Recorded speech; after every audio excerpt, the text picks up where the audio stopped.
Please join me in welcoming and honoring the Very Reverend Stan McKay as a companion to the Center of Christian Studies.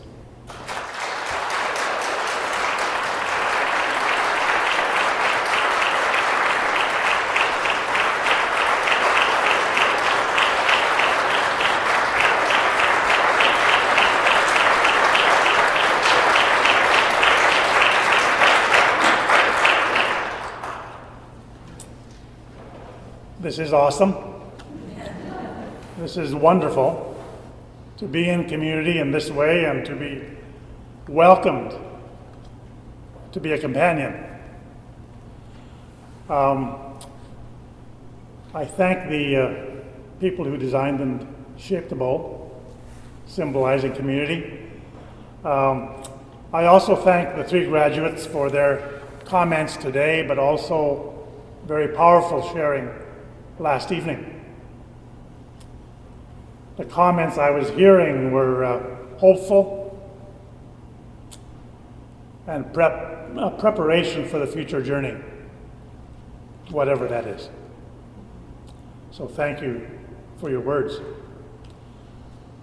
I also am grateful for the recognition of Jim's work to maintain a sometimes fragile ecumenical collaboration, which is the Center for Christian Studies. We have far too few attempts at collaboration. And one of my disappointments is I carry many of those as well. They're not among the 4 points, but I carry disappointments that in the period of truth and reconciliation, we have functioned primarily denominationally in response to the historic brokenness and even in acknowledging the hopeful reconciliation process. I believe we could do much more together. So I want to thank Jim for the historic work of maintaining this fragile working relationship to which we are now both companions. 3 names came to mind as I was thinking about diaconal ministry. I noticed on the tables last evening the name of Daisy Rickard. I met her in North Winnipeg when I was just preparing to work in the church, when I was at the U of W. And she was involved at Stella Mission. There probably aren't many people in the room old enough, as old as I am, to remember Daisy, but she was very much a presence doing educational community work in North Winnipeg. When Dot and I met in Norway House and our lives together began to take shape, we were teachers there. And Wynne Robertson was with the United Church in Norway House doing diaconal ministry. And she was a marvelous educator, was into the classrooms in the school when that was still permitted by governments and school boards. She was in the classrooms doing education.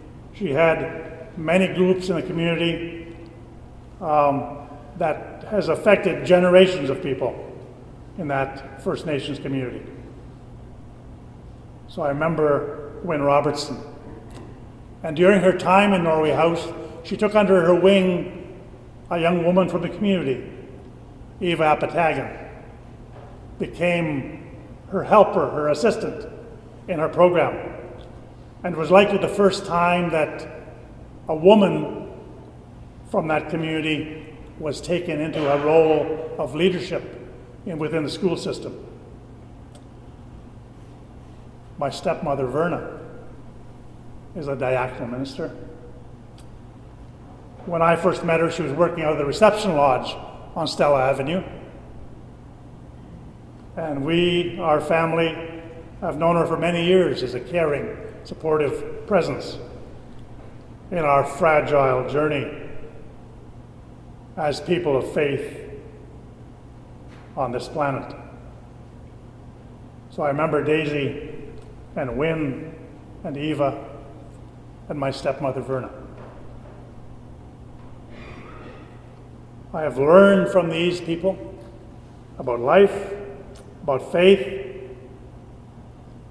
but primarily about persistence and presence in community. We moved to Norway House in 1971 as a family.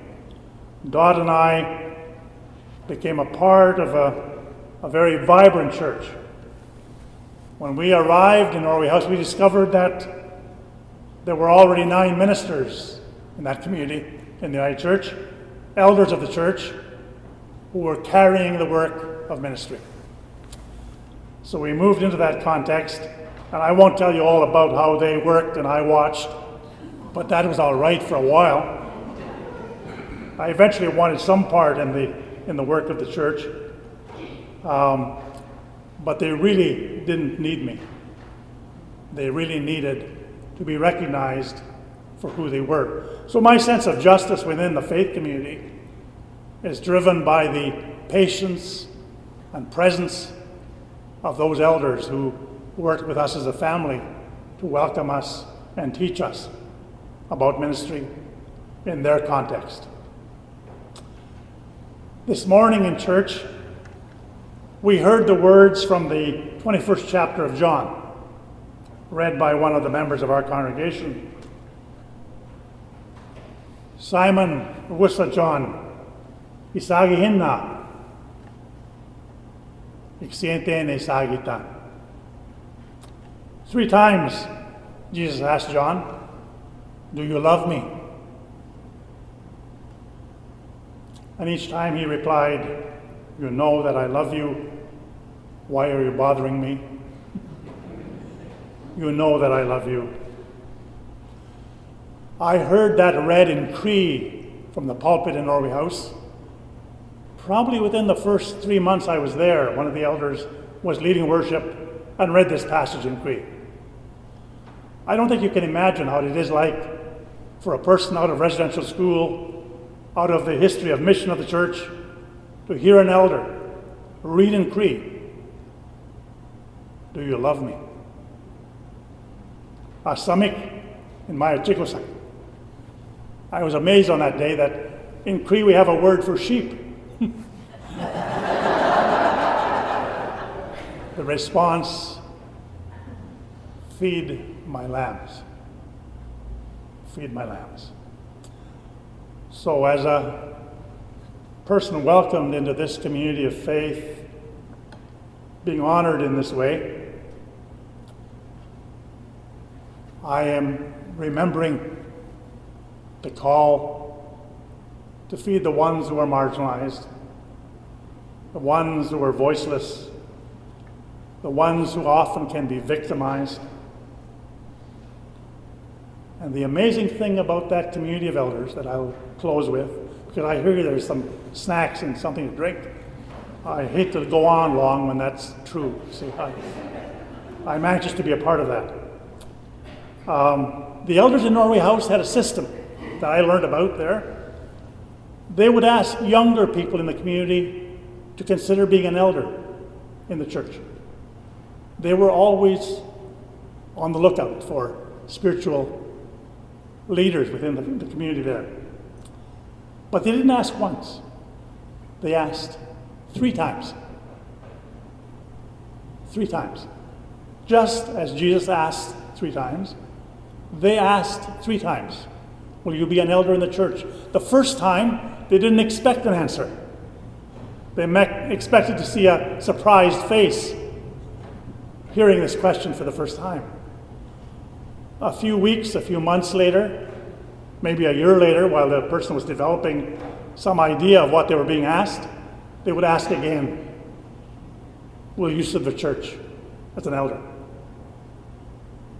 Again, maybe a bit of conversation about what that meant, but no expectation of response. But the third time,